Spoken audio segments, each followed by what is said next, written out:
Samuel capítulo 6. 2 Samuel capítulo 6, versículo 9. 2 Samuel capítulo 6, versículo 9 em diante. Quarta semana da campanha trazendo a arca. E temeu Davi ao Senhor naquele dia, e disse: como virá a minha arca do Senhor?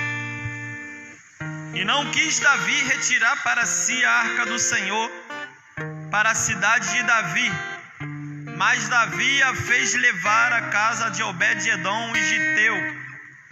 E ficou a arca do Senhor em casa de Obed-edom, o giteu, 3 meses. E abençoou o Senhor a casa de Obed-edom e toda a sua casa. Então avisaram a Davi, dizendo: abençoou o Senhor a casa de Obed-edom e tudo quanto tem, por amor da arca de Deus. Foi por Davi e trouxe a arca de Deus para cima da casa de Obed-edom, a cidade de Davi, com alegria. E sucedeu que quando os que levavam a arca tinham dado 6 passos, sacrificavam bois e carneiros cevados. Último versículo. Davi saltava com todas as suas forças diante do Senhor, e estava Davi cingido com um éfode de linho. Amém? Você pode tomar o seu assento nessa noite.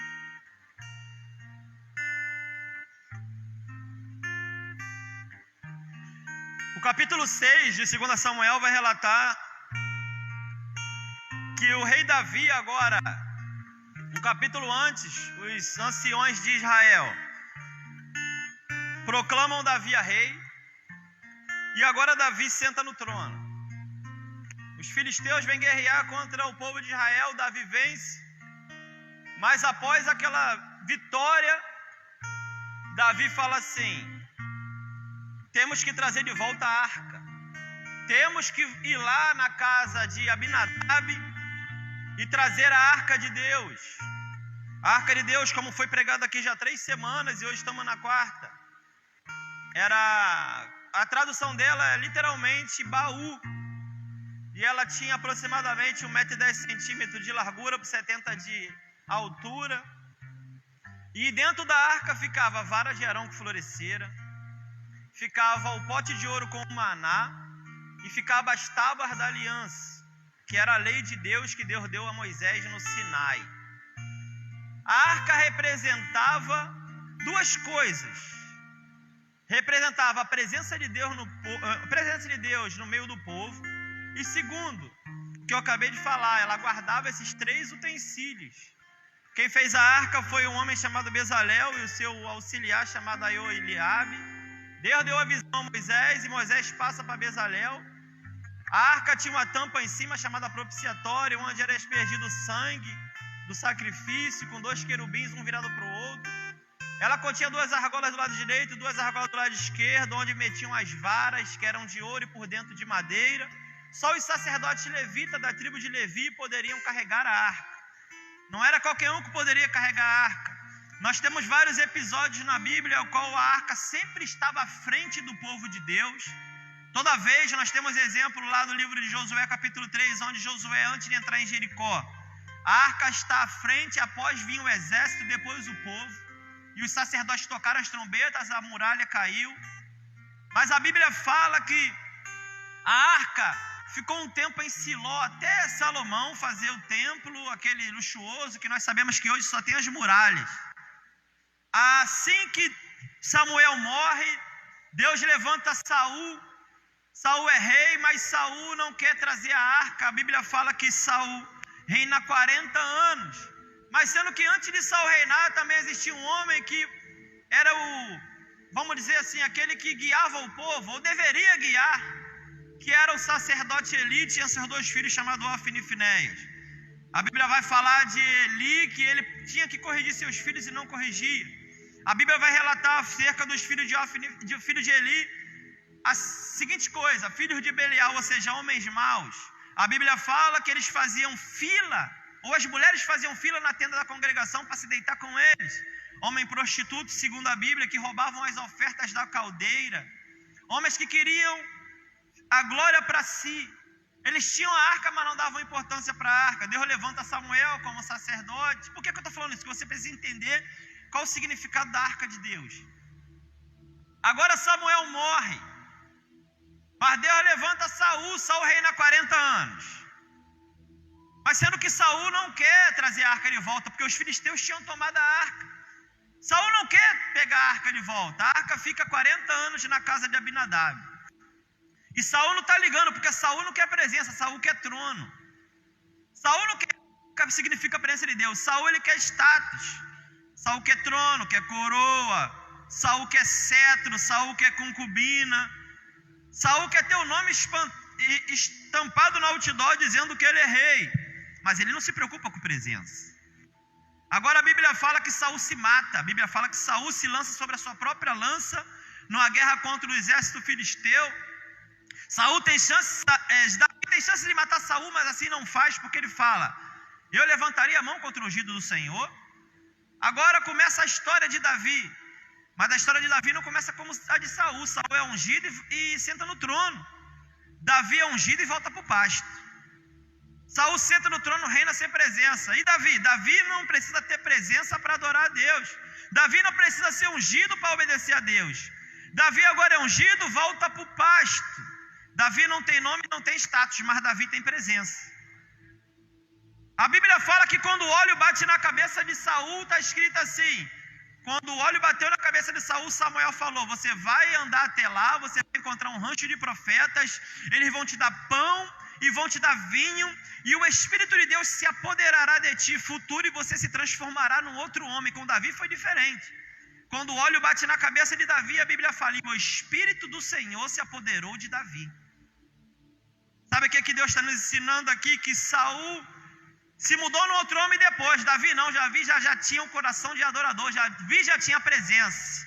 Sabe qual outra diferença entre Saul e Davi? Saul recebeu o óleo e depois recebeu presença. Davi não, Davi já tinha presença, só depois desceu o óleo. Agora a Bíblia fala que Davi está escondido, Saul morre. Os anciões chamam Davi. Davi, era você que saía e entrava na guerra. Existia um rei, mas quem guerreava era você. Existia um rei, mas quem lutava era você. Existia um rei que queria status, mas era você que ia diante do povo. Então olha só, Davi, agora vamos conclamar você a rei de Israel. Assim Davi faz. Mas só que Davi, pastor Leandro, ele vira e fala assim: eu vou reinar sim. Eu fui escolhido por Deus sim. Eu fui levantado por Deus sim, mas não tem como eu governar esse povo sem a presença. Não tem como eu dirigir esse povo sem a presença. A Bíblia fala que Davi agora vai buscar a arca de Deus, que significa a presença. É interessante que quando a arca ficou na casa de Eli, e eu quero que isso fique bem afixado no coração da igreja nessa noite. A arca, ela tinha nomes: a arca do testemunho, a arca do concerto, a arca de Deus e a arca da aliança. A arca era do testemunho, mas Eli não dava bom testemunho. A arca era do concerto, mas Eli não queria consertar. A arca era da aliança, mas Eli tinha a aliança quebrada. E a arca era de Deus, mas Eli não obedecia a Deus. Não adianta querer a presença e ter desobediência. Não combina, são duas coisas que não combinam. A presença pode até estar, mas sabe por que muitas das vezes não age na sua e na minha vida? É porque estamos em desobediência. Mas aproveita nessa noite que o culto ainda não acabou, dá tempo de você se consertar e receber dessa presença gloriosa. Hoje nós não precisamos da arca palpável. Por quê? Porque a presença de Deus hoje é invisível. Eu não vejo, mas eu sei que ela está aqui. Hoje eu não toco nela, mas assim como o vento dos ventiladores, eu posso senti-la aqui. Sabe por que a arca sumiu? Era Deus falando: vocês não precisam de pegar para me sentir. É só abrir o coração que eu trabalho na tua vida nessa noite. A Bíblia fala que Davi foi atrás da arca. Davi agora traz a arca, bota no carro de bois, ele imitou os filisteus, ele errou. A Bíblia fala, você vai com essa história, vamos dar um salto. Uzá toca na arca e morre. Davi fica com medo de trazer a arca e fala assim: como virá a mim a presença de Deus? Sabe por que o homem morreu? Porque não se prepararam para receber a presença de Deus. Sabe por que Davi ficou com medo É porque ele estava preparado para receber a glória de Deus. Agora Davi deixa a arca na casa do homem chamado Obed-Edom. Agora imagina comigo, rei Davi batendo na porta de Obed-Edom. Obed-Edom deve ter falado: quem é? Rei Davi. Tá bom, rei Davi, o que você quer? Eu quero deixar um utensílio na tua casa. Eu quero deixar um móvel na tua casa. Mas será que é uma estante? Será que é uma mesa nova? Quem sabe é um armário? Não, Obed-Edom, eu quero deixar aquilo que é a menina dos olhos do Senhor, o quê? A presença de Deus. Ei, Obed-Edom, será que tem espaço para a presença de Deus na sua casa? Será que tem espaço para a presença do glorioso na tua casa? A Bíblia fala que a presença ficou lá. Repita comigo, 3 meses. Repita comigo, 3 meses. E ele foi abençoado na casa de Abinadab, pastor Flávio. Ficou 20 anos e não aconteceu nada. Sabe por quê? Porque não adianta ficar 20, 30, 50 anos. É a importância que você dá para a presença. Obed-Edom, eu quero crer que ele pegou a presença, que é a arca, e ele deve ter botado no móvel principal da sala dele, na mesa de jantar, e falou assim: ó, é aqui que ela vai ficar. Mas tem muita gente que está pegando a presença e botando debaixo da cama. Ei, quem tem que estar em destaque na tua casa não é a televisão, não é o WhatsApp, não é o Facebook, não é a novela, é a presença de Deus, Obed-Edom. Agora Davi fala assim: ó, rapaz, tem uma coisa lá na casa de Obed-Edom que me pertence e Deus está abençoando ele, eu vou lá pegar. Agora Davi se prepara e vai buscar a arca. A Bíblia fala que quando Davi pega a arca, ele vai entrando na cidade. E a Bíblia fala, está escrito aqui, que Davi tira a roupa de rei. Davi vai só com o éfode, que é a roupa de baixo. Davi, vamos trazer para o dia de hoje, literalmente falando, Davi se misturou com o povo. Davi ali tirou o cetro, tirou a coroa e literalmente foi adorando Diocaniza Graça no meio do povo. Sabe por quê? Porque quando a presença de Deus se manifesta na igreja, ninguém é diferente de ninguém, todos nós somos iguais. Quando a presença se manifestou, Davi tirou a coroa e a roupa. Davi estava falando assim: eu tiro a coroa porque eu prefiro a presença. Quando Davi foi bailando no meio do povo, ele tirou o cetro, que ele falou assim: eu só tenho um cetro que significa autoridade porque eu estou debaixo da presença. Davi tirou a roupa de rei e foi no meio do povo. Ele estava ensinando para mim e para você nessa noite o quê? Eu só tenho roupa, só tenho sapato, só tenho carro, só tenho talvez pouco dinheiro, mas porque sobre mim quem reina é a presença. É tanto que Davi no Salmo 51 vai dizer, quando ele peca matando Urias, ele fala assim: Senhor, não me lances fora da tua presença, e nem retire de mim o teu espírito. Sabe o que Davi está ensinando para nós? A principal coisa na vida do cristão é presença. Unção é capacitação, chamado, escolha, presença. Fala de intimidade com Deus. Por isso que Elias falou: vive o Senhor, em cuja presença eu estou. E quem é a presença hoje? Jesus na sua vida. Quem é a presença hoje não é mais a arca, chama-se Jesus. Lembra do texto? Que ele atravessa o mar com os discípulos e a Bíblia fala: e descendo ele, Marcos 5, quando ele põe o pé em Gadara, o demônio que está no sepulcro fala: Filho do Deus Altíssimo. Sabe quem é a presença de Deus nessa noite? Chama-se Jesus de Nazaré. Sabe quem é a presença de Deus nessa noite? É o Todo-Poderoso Jesus, o Filho de Deus. Por isso que o Salmo 24 diz: levantai, ó portas, as vossas cabeças, levantai a portais eternos, porque vem entrando nessa noite na seve o Rei da Glória. E quem é o Rei da Glória? Ele é forte e poderoso na batalha, e o nome dele é Jesus. Se você for olhar para dentro da arca, como eu falei, ela tem 3 utensílios: a vara, o maná e as tábuas. Sabe o que significa a tábua? A lei, a palavra. Não tem presença se não for pautado na palavra.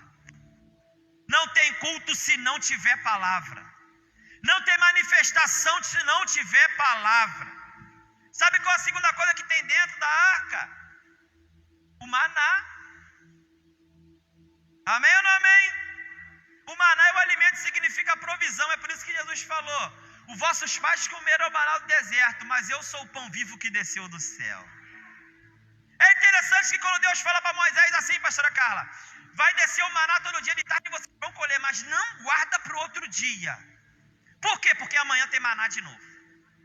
Sabe o que Deus está falando? Vive o hoje, porque cada dia tem o seu mal. Se preocupa com hoje e amanhã tem maná de novo. E quarta-feira tem maná de novo. É interessante que o maná fora estragava, mas dentro da arca não estragou. Se não podia guardar, Guilherme, por que dentro da arca não estraga? É porque se você sair de dentro da arca, vai estragar a tua vida. Sabe por que muitas das coisas da tua vida não está dando certo? A porta não abriu, nada dá certo, tudo dá errado. Tu quer botar a culpa em Deus? É porque você saiu da arca. Sabe por que está dando bicho? Não me queira mal, porque o maná, quando guardava de um dia para o outro, dava bicho. Sabe por que o maná está fedendo na tua vida? Sabe por que o maná está podre na tua vida? É porque tu saiu da arca. Então hoje é noite de voltar para a arca. O que é isso? Voltar para a presença de Deus. Sabe outra coisa que tinha dentro da arca? A vara de Arão que florescera. A vara de Arão significa ministério sacerdotal. A vara de Arão significa autoridade. É por isso que você perdeu talvez a autoridade sobre o demônio. Você ora e nada acontece na tua vida. É porque você saiu da arca. Sabe por que a vara floresceu? E ela brotou? Porque estava dentro da arca. Ei, quer que brote algo na tua vida? Quer que comece a frutificar na tua vida? Volta para a arca nessa noite. Ei, vara de Arão, volta para a arca. O mistério contigo que Deus tem não é fora da arca, é dentro da arca. Alegrei-me quando me disseram, vamos à arca, vou trocar, do Senhor. Mais vale um dia na arca do que 1000 no mundo.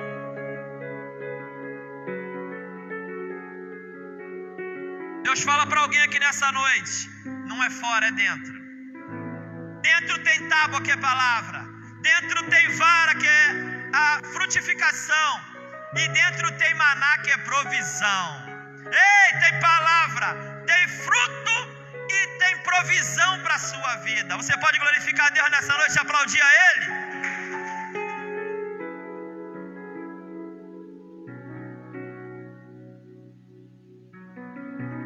Agora Davi pega a arca, faz do jeito certo. Eu quero crer que Davi leu as escrituras e deve ter falado assim, tem que ser o sacerdote levita. E agora Davi traz a arca, tira a roupa de rei e está entrando na cidade de Jerusalém. Mas a Bíblia fala que a filha de Saul era esposa de Davi. E o nome dessa mulher é Mical. Mical está na janela do palácio. E Davi está bailando, literalmente dançando na presença de Deus. Porque Davi reconheceu que ele não era nada sem a presença. Davi agora vem dançando. E a mulher olha da janela e fala assim, como um vadio você se despiu no meio da congregação. Vamos trazer para o dia de hoje? Que negócio é esse, Davi? Está dando confiança para essas mulheres? Porque você tirou a roupa de rei, tirou as suas honrarias, as medalhas. E Davi vira para ela e fala assim, eu não me alegraria na presença de Deus, porque Deus escolheu a mim e não o seu pai. Sabe o que acontece na história dessa mulher? A Bíblia fala que ela não gera filhos. O último versículo fala assim, versículo 23 de capítulo 6. E Mical, a filha de Saul, não teve filhos até a sua morte. Sabe o que Deus está nos ensinando aqui? Quem despreza a presença de Deus não gera nada. Quem despreza a presença do Todo-Poderoso não gera nada. Quer voltar a gerar nessa noite?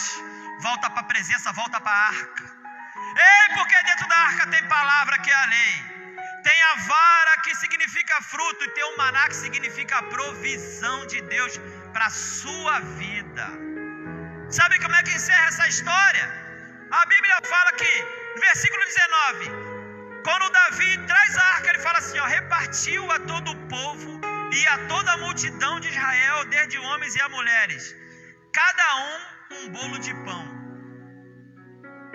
e um bom pedaço de carne e um frasco de vinho. Então foi-se todo o povo para a sua casa. Quando a presença volta para Jerusalém, pastor Leandro, Davi pega o pão e fala assim, toma. Pega o vinho e fala assim, toma. Pega a carne e fala assim, toma. E termina falando, e foi todo o povo, cada um para a sua casa. Ou você acha que você entrou aqui nessa noite e você não vai sair alimentado?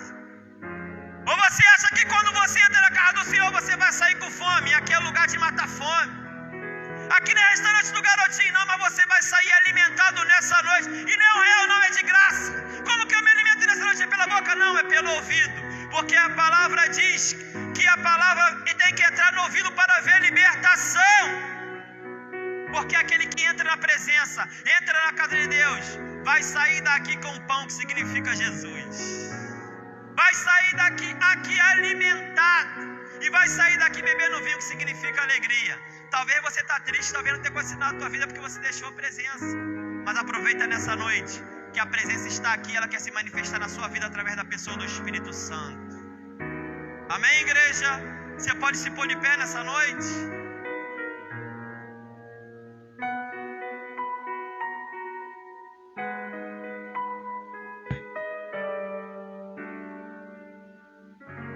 O maná fora estraga. Então aproveita nessa noite.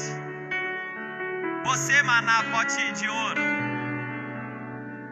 aproveita nessa noite de segunda-feira, às 8h20 da noite, porque fora estraga, mas dentro conserva.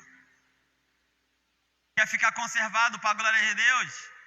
Volta para a arca, mora na arca, gera na arca, vive na arca, dá importância para a arca, porque Deus quer mudar a tua vida novamente nessa noite.